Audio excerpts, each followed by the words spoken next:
Praise God. Alam niyo po, habang nag-prepare po ko ng topic regarding po sa ating pagtitipon, ilang ulit talaga akong napapaiyak. Bakit? Kasi nadadama ko na ito yung kalooban ng Diyos na dapat natin mabigyan ng pansin. At kung minsan, ito rin yung bagay na hindi na rin natin gaano pa nabibigyan ng halaga. Nabanggit nga po ni Brother Junjun na sanguna meron talaga tayong time para mag-intercede. Hindi lamang po para sa mga member ng intercessory ministry, kundi sa lahat ng mga manggagawa ni El Shaddai sa lugar ng Iloilo. So talagang, kaya naman, mapapansin natin yung pagkilos na kapangyarihan ng Diyos, grabe. Ang dami pong nabuksan na mga lugar para po sa mabuting balita. Kaya ito rin po yung dapat nating muling mag-ibalik sa gawain po natin at lalong-lalo na po sa kabuuan ng mga manggagawa ni Yahweh El Shaddai. Minsan pa, sa pamagitan ng ating sama-samang pananalangin at pagdulog sa Panginoon, yayanigin ng kapangyarihan ni El Shaddai ang buong Iloilo at Guimaras. At ang lahat ng loob ng kaawan na humahad lang sa pag-expand ng kaharian ng Diyos ay tunay nga pong mabubuwag sa kapangyarihan ng Diyos na kikilos pamagitan ng ating sama-samang pananalangin. So yung intercession po, makikita natin sa ating binasa na ito po ay kinagawian na ng mga unang mananampalataya. Meron talaga silang siniset na time para sama-samang mananalangin. Hindi lamang po sa New Testament, maging sa Old Testament, mababasa po natin na napakahalaga na meron po mga taong nag-intercede sa pangangailangan po ng bayan, sa pangangailangan po ng mga taong nakakaranas ng kagipitan. Dito po, mababasa natin dyan, si Moises, si Abraham, ang dami natin mababanggit na mga lingkod ng Diyos na nag-intercede para sa ibang tao. Kasi pag sinabi natin intercessory prayer, sabi po rito, ang meaning nito is the act of praying to God on behalf of another person or group. It involves pleading with God for their needs, well-being, or spiritual growth. Sa intercessory prayer, ito daw ay isang uri ng pananalangin na ating ginagawa hindi para sa ating sarili, hindi sa ating mga personal na pangangailangan, kundi para sa pangangailangan ng ibang tao. Amen. Sabi nga po ni Father Junie, yung nakaraang diocese natin, ang isa daw pong ebidensya ng isang tao ay matured, ay isang tao na ang kanyang iniisip, hindi lang yung kanyang sarili. Para daw dati, pag ikaw ay bata pa, nagadepende ka lang sa iyong mga magulang. Pero kapag ikaw ay nakapagtapos na ng pag-aaral at meron ka ng trabaho, karamihan daw po ang iniisip na lang ay yung kanilang sariling pangangailangan. Ang iba po walang pusang tumulong. Kailangan pa talagang awitan yung anak para magbigay. Anak, wala tayong bigas. Anak, malapit na yung due date ng bill natin. Diba? Pero kasi ang focus nila, sarili. May mga kabataan na ganoon, no? Pero kapag ikaw daw ay mature, katulad daw po yan ng isang ginikanan. Na kung saan, bagamat meron siya mga personal pangangailangan, pero mas kinuuna niya yung pangangailangan ng kanyang mga anak. So ang mga member po ng intercessory ministry, isang kailangan ko sa kanila o taglay nila ay yung spiritual maturity. Ang kanila pong binibigyan ng halaga, idinudulog sa Diyos yung pangangailangan ng ibang tao. Sa Bible po, meron tayong mababasa na dalawang lingkod ng Diyos. Ang isa po doon sa Book of Esther. Si Esther po, isang Hudyo na naging asawa po ng emperor ng Persia. Napakaganda po ng kanyang katungkulan. Kaya lamang nagkaroon po ng problema sapagkat merong isang tao na galit sa mga Hudyo. At sa kanyang sariling kapamaraanan, napapayag niya ang emperor na gumawa ng isang decree na ang lahat ng mga Hudyo ay kailangan patayin. Si Esther po, napakaganda ng kanyang kalagayan. At bagamat siya'y Hudyo, maaari siyang proteksyonan ng kanyang pong asawa. Meron din pong isang lingkod ng Diyos, ang pangalan niya Nehemiah. Siya naman po ay isang Hudyo rin na naging cup-bearer ng isa pong emperor, no? Ng isa ding emperor. At yung emperor na ito, siya yung nag-utos na huwag itatayo yung pader sa Jerusalem. Subalit, nakarating po kay Nehemiah na ang kanyang mga kababayan ay inaabuso, pinagnanakawan ng mga barbaro, ng mga tulisan, kasi nga po, bukas yung kanilang syudad, walang pader. Ito pong si Esther at ito si Nehemiah ay parehas po silang may maganda ng katungkulan sa kanilang pinaglilingkuran. Kaya lamang po nang malaman nila yung kalagayan ng kanilang pong mga kababayan, nagkaroon sila ng tapang na ilagay yung kanilang sarili sa kapahamakan. Humarap sila doon sa kanilang mga hari, sa kanilang mga emperor, at sila po'y namagitan para po sa kanilang mga kababayan. Amen. At dahil doon, yung nagkaroon ng pagkakataon na ang mga Israelita madepensahan nila ang kanilang sarili. Amen. No? Amen. So, ganun din. Yung mga taong merong kaluoy sa kanila pong kapwa, yung mga member ng intercessory, kahit gaano kaganda yung ating sitwasyon at kalagayan, nandoon pa rin yung ating pagpulikid, nandoon pa rin yung ating pagmamahal sa mga taong nangangailangan at nahihirapan. Amen. Sa Matthew chapter 8, meron din pong isang kapitan ng Romano lumapit sa Panginoon.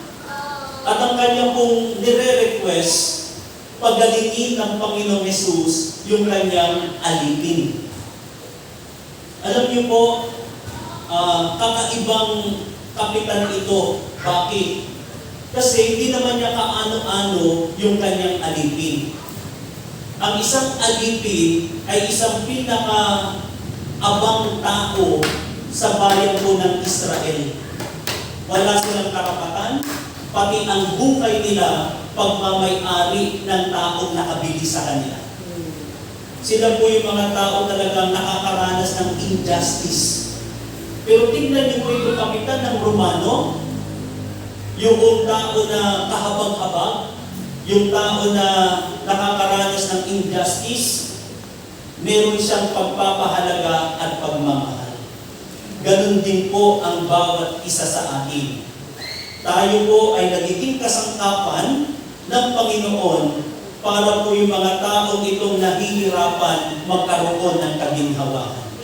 Yung mga taong sinisiil magkaroon ng kalayaan. Yung mga taong merong karamdaman magkaroon ng kagalingan. Amen. Yan po yung pagiging intercessor.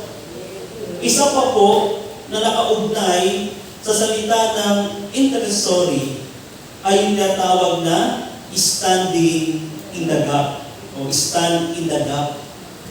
Sabi po sa Ezekiel, chapter 22, verse 30, I look for someone among them who would build of the wall and stand before me in the gap on behalf of the land, so I will not have to destroy it. Sabi ng Panginoon, siya daw po ay naghahanap ng mga tao na pwede pong tumayo, mamagitan sa bayan upang ito ay hindi niya po i-destroy, sirain, basakin dahil sa kanilang kasamaan. Importante po yung pader na sabi ko nga kanina, sa isa pong lungsod, isang kaharian. Kasi ito yung nagbibigay sa kanila ng depensa. So tulad po ng kay Nehemiah, yung wall of Jerusalem sira. Kaya madalas silang pasukin ng mga tulisan para pagnakawan, kunin yung kanilang mga kababaihan, gawin yung slave, yung iba nilang mga kanahi. So, madali po silang pasukin kasi nga walang wall. So ngayon, habang tinatayo po nila yung wall, kailangan po merong mamagitan doon sa puwang na yun kasi walang wall eh. Kaya ang ginagawa po ng mga hari at ni Nehemiah nung time na yan, meron po mga warrior, may mga tao pong tatayo. Habang wala yung wall, habang may puwang, sila po yung tatayo na parang magiging wall. Ibig sabihin, para bang sinasabi nila doon sa mga taong may masamang balak o nagtatangka na hindi maganda sa kanilang lugar, hindi kayo makakapasok sa aming lugar hanggang narito kami. Amen? Dadaan muna kayo sa ibabaw ng aming bangkay bago kayo makapasok sa lugar na ito na aming binabantayan. Amen. At alam po natin na yung kapangyarihan ng kadiliman ay namamayani. Marami po siyang nais na pasukin, sirain. Sabi nga sa John chapter 10 verse 10a, mga kapatid. Diba? Sirain buhay, sirain pamilya, sirain masayang pagsasama ng mag-asawa, sirain yung gawain ng Panginoon. Subalit, hindi po siya makaka-penetrate at hindi mag-prevail ang kanyang plano habang may mga taong lumuluhod, naninindigan, nananalangin kay Yahweh El Shaddai. Amen. Ganun tayo mahalaga. Hindi po mag-prevail yung kanila pong gagawin, yung kanilang plano, hanggang merong naninindigan para kay Lord. Amen. At marami pong tao ngayon, sa buhay nila, sira ang kanilang wall. Walang depensa. Sino po yung mga taong ito? Yung mga tao po na wala po yung salita ng Diyos sa kanilang buhay. Bakit? Kasi yung salita ng Diyos, isa itong wall sa buhay natin eh. Amen. Pag may dumarating na kalungkutan, problema, ang panangga mo salita ng Diyos. Eh paano naman kaya yung mga tao na wala naman pong salita ng Diyos sa kanilang buhay? Madali silang ma-penetrate ng demonyo, kaya sila ay nagkakaroon ng depression at nagresulta pa ng suicide, nagpapakamatay. Meron po kaming isang kasama din po na preacher, naging kaibigan ko rin. Kasi po nung time na yan, nakaranas po siya ng suspension. At alam niyo po, siya po ay nagtataka, bakit siya nasuspended? Kasi sumunod lang naman siya. Wala naman siyang nilabag na mga alintuntunin ng ministry. Sinunod lang din naman niya yung namumuno sa ministry. Kaya para po bang baksak yung kanyang kalooban. Kasi doon sa bansa na kanyang pinuntahan, binigay niya talaga yung the best niya. At mapapatunayan po yun ng mga manggagawa sa lugar na yun. Sila mismo ay nagulat. Bakit siya nasuspended? At alam niyo po, umabot ng halos 1 taon o higit pa nga yung kanyang suspension. At nung time na yan, siya po ay down na down. Nakakapag-isip na siyang tumigil sa paglilingkod. Ang naiisip niya, maging panadero na lang, magbenta ng tinapay. At ang sabi niya sa akin, sabi niya po sa amin, sa grupo namin, madalas siyang inaaway ng kanyang asawa. At halos kumantong na po sa time na yung asawa niya nagsabi, maghiwalay na tayo. So napakahirap ng kanyang sitwasyon. Bagamat siya'y lingkod ng Diyos, pero yung kanyang emotion ay meron na pong crack. Yung kanyang pader, masyado na pong weak. At kapag wala po siyang mga makikita, mga prayer warrior, mga kaibigan na maninindigan at mananalangin para siya'y palakasin, sigurado kong ibabaksak siya ng problema na kanyang pinagdaraanan. Pero bakit siya nakasurvive?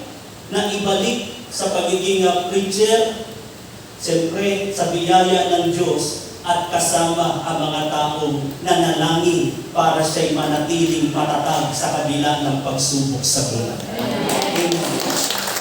Alam niyo po, napakarami ng encouraging word na tayo napapakinggan.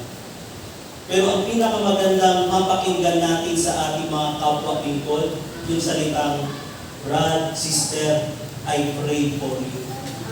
Amen. Sabihin mo sa katabi, kapatid, I will pray for you. Diba? Kung bakit nagiging matatag tayo, kasi meron mga taong ipinapanalangin tayo. Sabi nga doon, standing in the gap, yung puwang, yung kakulangan na meron ang isang lingkod ng Diyos, pinupunan ng mga taong nananalangin para sa Kanya. Diba? Tulad po sa amin, mga preacher, mga kapatid, hindi po dahil kami ay may mga personal prayer, nag-aaral, kaya kami nagagamit ng gusto. Sa totoo lang, ang daming mga puwang sa buhay namin. Diba? Bakit kami nakakapanatili? Salamat po sa mga taong nananalangin para sa amin. Kaya yun na dapat na prayer. Hindi yung, Lord, wag naman sa amin itong preacher na itong ma-assign sa amin. Lord, maawa ka na. Ang dami ko ba naman inaakay. Yun ang panalangin, mag-i-assign. Hindi. Dapat ipanalangin mo na siya'y puspusin ng Panginoon. Para sa kanyang pagtayo. Noong dati, ang mga tao natutulog sa kanyang pagtayo, lahat sila gising na gising. Diba? So, kailangan tama rin yung ating pananalangin. Kaya nga po dito sa ating binasa, mga kapatid, may dalawang lingkod ng Diyos na ginplanukan ni Herodes. Ito po yung apo ng Herodes na nagpapatay sa maraming sanggol. So, itong Herodes na ito, dinakip niya po si Santiago at pinapubutan ng ulo. At dahil nakita niya po natuwa yung mga tao, pinahuli niya uli si Pedro naman. At ang sabi niya, pagkatapos ng piyesta na walang tinapay ng walang libadura, si Pedro naman yung pupubutan ko. No? At alam niyo po, habang nakakulong si Pedro, meron pong 4 na pangkat. Yung dalawang kawal, yung kanilang talikal, yung talikal lang ni Pedro, parang posas, nakatali din sa kanila. Habang natutulog si Pedro, katabi niya yung dalawang kawal na nakatali yung kanilang talikalang sa isa't isa. Sa isang pintuan, mayroong isang sundalo nagbabantay. Sa isang pintuan, may isang namang sundalo. At yung pinakahuli, yung pintuang bakal, papasok naman sa lungsod. Yun ang kanyang sitwasyon.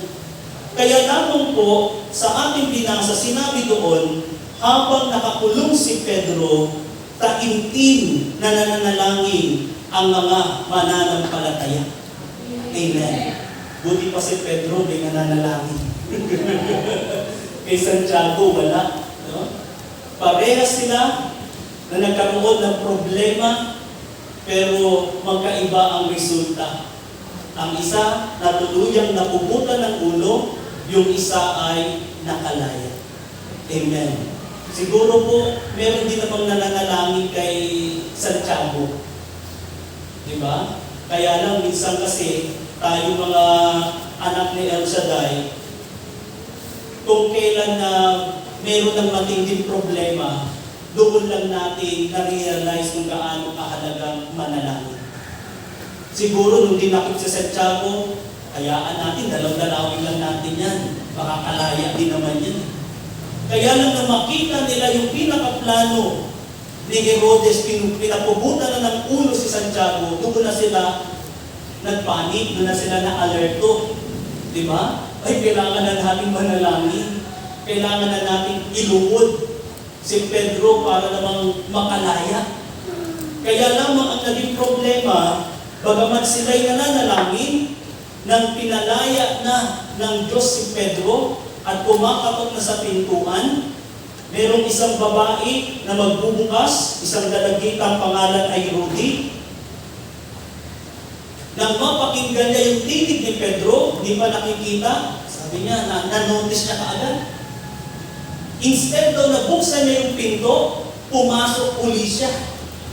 Amen, no? Medyo comedy, yung nangyari. Tapos pagpasok niya doon sa mga pinagtitipunan ng mga kapatid, ng mga mananampalataya, sinabi niya ang nangyari. Si Pedro nasa labas ng pinto. Ang sabi ng mga nasa loob, nagigibang ka ba? Diba? Alam nila nakakulong si Pedro eh. Siguro kung ako si Rudy, sabihin ko sa kanila, bakit? Ano ba yung reason ng pagtitipon natin dito? Diba? Ipanalangin si Pedro makalayo. Diba? Tapos sabi sa kanya, hindi, baka anghel lang yun. Eh kung anghel yun, kakatok pa ba yun? Hindi na lang ba yung basta na lang lilitaw sa kalagitnaan natin? Diba? So dito ipinapakita mga kapatid, yung kahalagahan ng pagtitipon ng mga mananampalataya para sa isang specific na purpose, ipanalangin yung isang taong nangangailangan ng tulong at himala ng Diyos. Amen.